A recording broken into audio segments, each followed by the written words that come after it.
Hi, Jason here. Want to talk to you today about magic that affects huge nationwide, worldwide public events. I get questions on this a lot, increasing amount, and it seems relevant right now.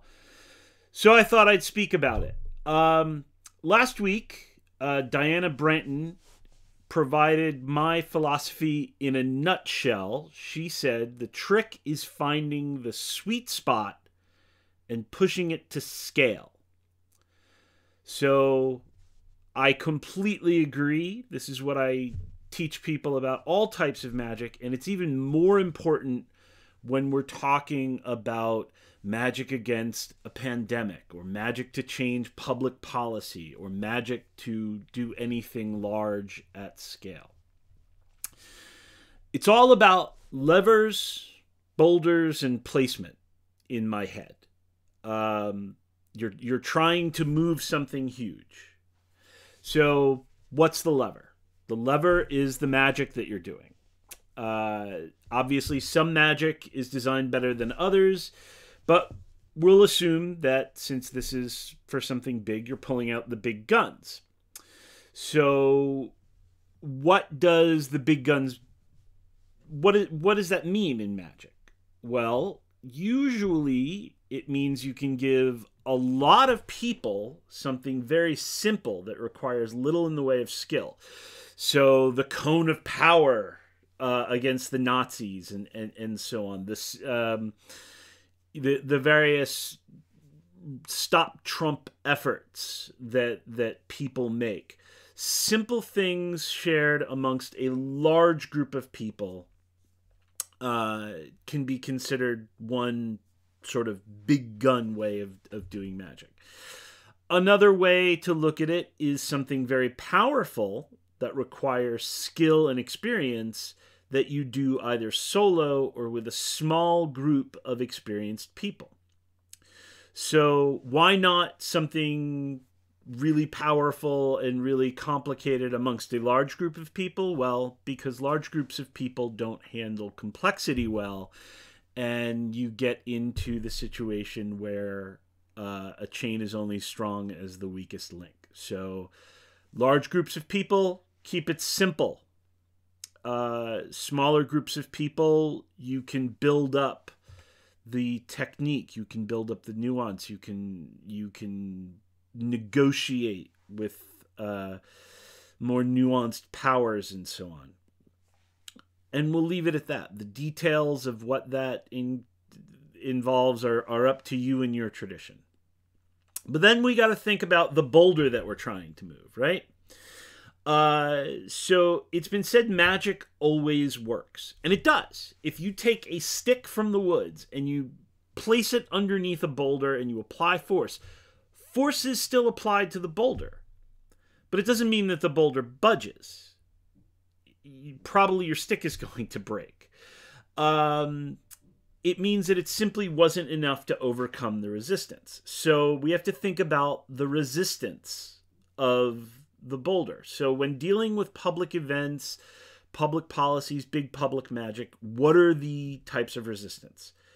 The size of the target is one. Rituals to heal the world. To absorb all the suffering, to heal all, give luck to all the protesters everywhere. So these kinds of things can feel amazing to do. An overwhelming amount of power can come through you. And it can really even kind of, it feels cosmic and ego shattering to work on this level, which is why Buddhists love this stuff. They love to think about the suffering of the world and breathe it in and breathe out compassion. Tonglen it's called. And that's all great. That is great for you, the practitioner. I don't think it does anything to actually heal the world in any meaningful way. I don't think it does anything to materially and measurably affect things on the scale of millions or even thousands. So this is where the advice of finding the sweet spot comes in, right? This is why for years I've said, look, if you're trying to sway an election, find the county that is important and that's in play. And then you can start to work on that small scale. The other aspect of resistance that I want to discuss, and there can be many, is protection and pushback. The assumption that yours is the only magic at play is a fatal error that people make all the time.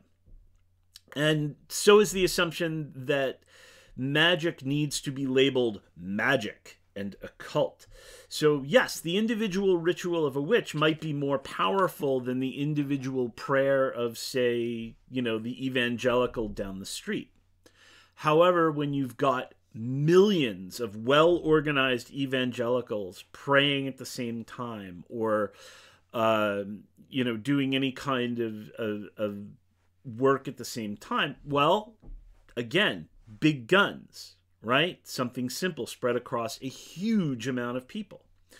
So, and they are well organized. There are websites for gathering millions and millions of people to put their prayers and intentions to work in organized and structured ways. So these are all things to consider when we're thinking about resistance. Then finally, we have placement. We've got the boulder, the resistance, and we've got the lever, the magic that we're doing. But where you place it matters. Where you place it, the lever, is everything. So in terms of magic, I tend to think of the angle of influence. So let's say you're trying to stop a war. Do you curse the people starting the war, or do you bind them, or do you confuse them, or do you influence them? Or maybe you empower the generals on your side and confuse the generals on the other side. Or maybe you enchant for one side to get what it wants quickly so the conflict ends sooner. All of these are options, and all of these are different ways to think about it. Let's take a look at court cases. So many times the final nail in a policy is when it is challenged in court. Well, then there are very specific small groups of people involved. You've got the lawyers that are defending it. You've got the lawyers that are attacking it. And you've got the judges that are ruling on it, be they a judge or a jury. Small groups of people that have names and faces and things like this. So it matters finding that sweet spot. The other aspect of placement for magic is, of course, links. Even if someone is famous, they're still just a person. What are your links? Now, we always want to aim at the most visible people. It's not always the best tactic when it comes to sorcery. You find the sweet spot. Physical links are great. People, you can print out a picture online, but that's not as good as a physical link. It's not even as good as dirt from, the place that they work or live. So you get what links you can to the places and people that you can. And if you can't bring the spell to you, bring the spell to the place. This is where the planting of sigils and powders and this kind of thing comes in. If you know where the target that you're trying to affect, and this doesn't have to be negative work either. This can be bolstering work. This can be empowering work, commanding work. So you find out where they're going to be, and you bring the spell there through whatever means necessary. This can even be done with light. We've done work in the past where sigils on mirrors are shown are placed at specific angles so that they shine into an office at a certain time of day. So these are things. The dead, you know, you might not be able to get access to a particular office, but you might be able to get access to someone who once held that office, if you're catching my meaning. So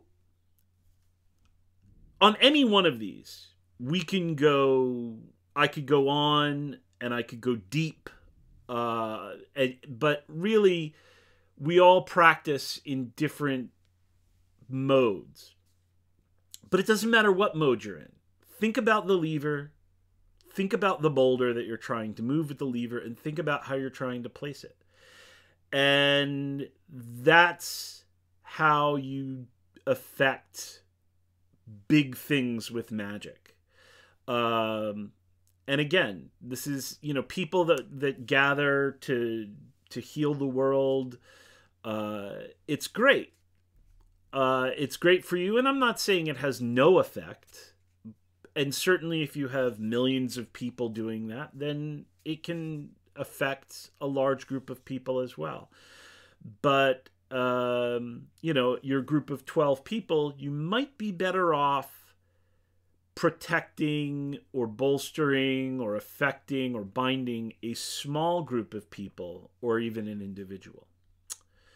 Don't ever confuse the feeling that you get performing a ritual with the result that you're seeking in a ritual, because very often they're very, very different. All right, that's it. I hope that this helps in your own efforts to do some public good with your magic. I get asked about it a lot, and I don't talk about it a lot. I usually talk about the personal.